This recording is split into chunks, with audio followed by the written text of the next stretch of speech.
ರೇಣುಕಾಸ್ವಾಮಿ ಕೊಲೆ ನಂತರ ಸಿಸಿಟಿವಿ ದೃಶ್ಯಗಳು ಡಿಲೀಟ್. ಸ್ಟೋನಿ ಬ್ರೂಕ್ ರೆಸ್ಟೋರೆಂಟ್ನಲ್ಲಿ ಖಾಕಿ ಪರಿಶೀಲನೆ.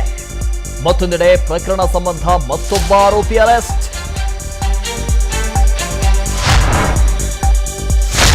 ಮೈಸೂರಿಗೆ ದರ್ಶನ್ ಕರೆದೊಯ್ದು ಸ್ಥಳ ಮಹಜರು ಸಾಧ್ಯತೆ. ಪಟ್ಟಣಗೆರೆ ಶೆಡ್ ಮೇಲೆ ಪೊಲೀಸರಿಗೆ ಹಲವು ಅನುಮಾನ. ಯಾರನ್ನೂ ರಕ್ಷಿಸಲ್ಲ ಎಂದ ಗೃಹ ಸಚಿವ ಪರಮೇಶ್ವರ್.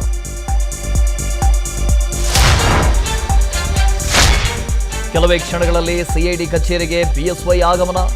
ಪೋಕ್ಸೋ ಪ್ರಕರಣ ಸಂಬಂಧ ವಿಚಾರಣೆಗೆ ಹಾಜರು. ಕಾನೂನು ರೀತಿ ಕೇಸ್ ಎದುರಿಸ್ತೇನೆ ಎಂದ ಬಿವೈವಿ.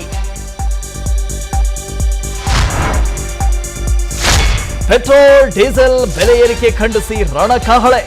ಬೆಂಗಳೂರು ಸೇರಿ ರಾಜ್ಯಾದ್ಯಂತ ಇಂದು ಬಿಜೆಪಿ ಪ್ರತಿಭಟನೆ. ಎತ್ತಿನ ಗಾಡಿಯಲ್ಲಿ ಬಂದು ಪ್ರೊಟೆಸ್ಟ್ಗೆ ಕೇಸರಿ ಪಡೆ ಸಿದ್ಧತೆ.